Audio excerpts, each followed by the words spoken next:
Hi, I'm Kimberly Sabat, the Long Island Posture Girl. In this video, I want to show you 4 moves that will realign your posture for a successful pregnancy and birth. But first, I want to talk about what posture is and how it relates to you and your baby. Whether you're pregnant, trying to get pregnant, or already gave birth, posture plays a bigger role than you might think. And no, I'm not talking about drawing your shoulders back or sitting up straight at the dinner table.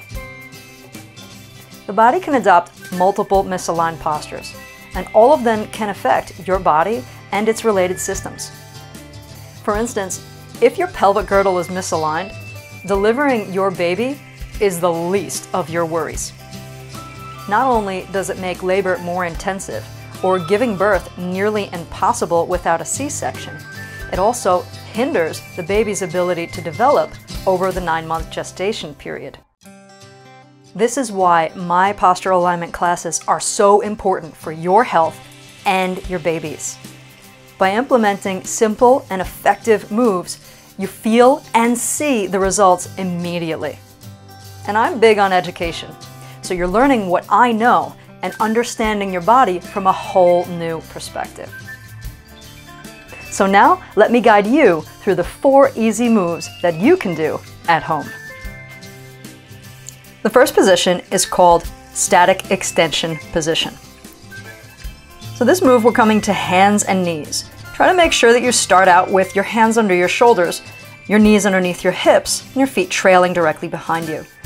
I like to use my fist to go in between my knees and measure the distance. That's about hip width. Walk your hands 6 inches forward, so put your palms where your fingertips are. Shift your weight forward so your shoulders are back in line with your hands. Keeping your elbows straight, draw your shoulder blades together. And now let your belly fall to the floor like a swayback horse, and let the head drop. This is static extension position.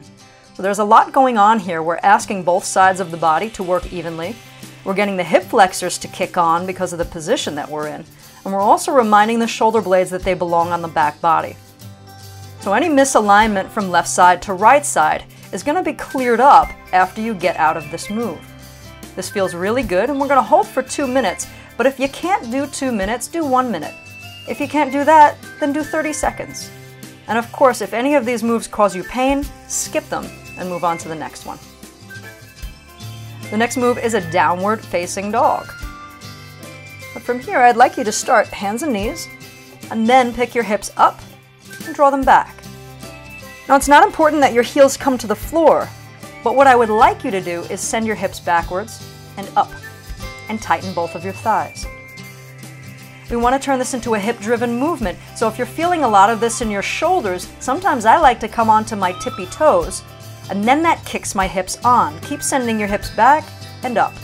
And see, now I dropped them back down, and I actually made it even closer to the floor. Hip position is huge.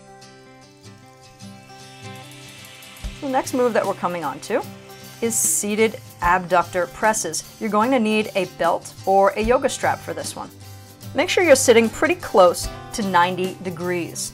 You see here I'm adjusting my legs, making sure that my heels are right underneath my knees. You don't want your heels to come further back than your knees. You want 90 degrees. So if you're using a regular chair at home, try not to put your back against the back of the chair. I'd like you to sit forward a little bit because we want the hips and the musculature around there to wake up and do its job. I use my fist to measure the distance between my knees, and I'm coming into a slouch position. From this slouch, I want you to roll your pelvis forward from your hip. So I don't want you to lift your sternum.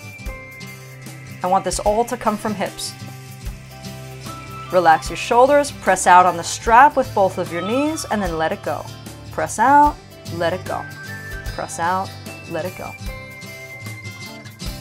Now, for those of you that are pregnant and are experiencing symptoms like sciatica, this may be a lifesaver for you. The reason why we often experience those symptoms like sciatica when we're pregnant is because of the misalignment of the hips. Do these moves daily if it feels good, multiple times in the day if it feels good.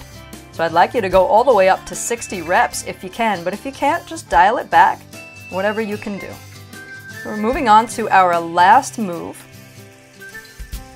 This is sitting knee pillow squeezes. Grab yourself either a yoga block or a big fat pillow and then fold it in half. You want to have resistance. We're coming into the same position, so ankles, knees, and hips are in line.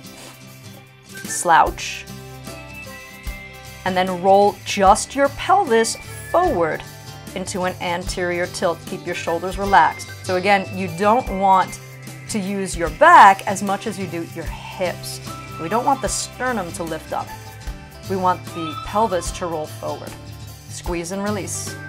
That's all. It's like Thigh Master. We're going to go through 60 of these as well. And again, if that's too much, just dial it back.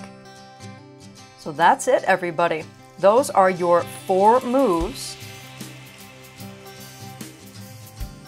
You'll see exercises like this and more in the only postural alignment classes here on Long Island. I look forward to meeting you.